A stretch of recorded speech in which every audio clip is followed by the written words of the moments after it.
Carmel and I met while coaching sports camps, and within the first week of knowing each other, we'd gone on our first date. We have different versions of that evening, though, and of that whole date, actually. In my version, or as I like to call it, the true version, I invited her to go out on a date. I thought she was cool, and she was hot, and was, what could be better? In her version, though, I invited her to go see a movie with a bunch of my friends. As it turns out, I did actually invite her to go see a movie with a bunch of my friends, but then I found out that my friends were all going to go park in the back row of the drive-in in their van with curtains and a dark window, which made me think that this was going to be a totally bad first impression, or a totally awesome one. Anyway, instead, and I didn't want to look like a chotch, I picked Carmel up in my totally un-chotchy 1985 Camaro, red Camaro with black spray paint tagged down the side, because I lived in the ghetto, and I had to represent, Anyway, we went and saw The Hunchback of Notre Dame. We went Dutch. She paid for herself, she didn't want to be beholden to me for anything. And then we drove a two-seater bicycle that we found lying around somewhere. Around in circles into the park. And then we got married 22 months later. Sounds awfully tame, doesn't it? Very, very sedate Christian romance.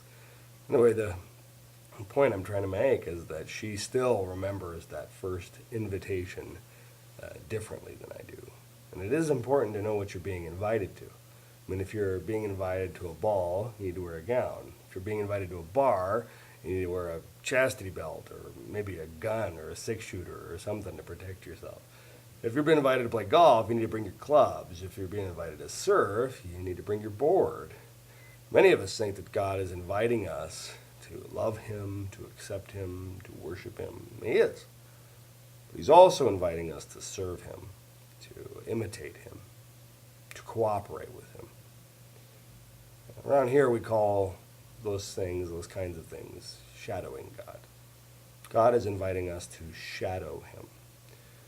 We were made to be images of God. Copies, carbon copies, like photocopies, less dimensional facsimiles of the trans-dimensional God of the universe. The Bible refers to us in this word, image, selem, is the Hebrew word, and it means like an idol, like a stone statue that represents a king or a deity. And that's us. We're these living statues, these living stones that together represent God to the world. For some of us, it's kind of a trip to think that God is calling us to something. But God is always the God who calls. He's always on the phone. He's got unlimited minutes in His plan. That's stupid. I'm not going to say that. Unlimited minutes in His plan. How does that stuff where does that stuff even come from? Who lets me say that?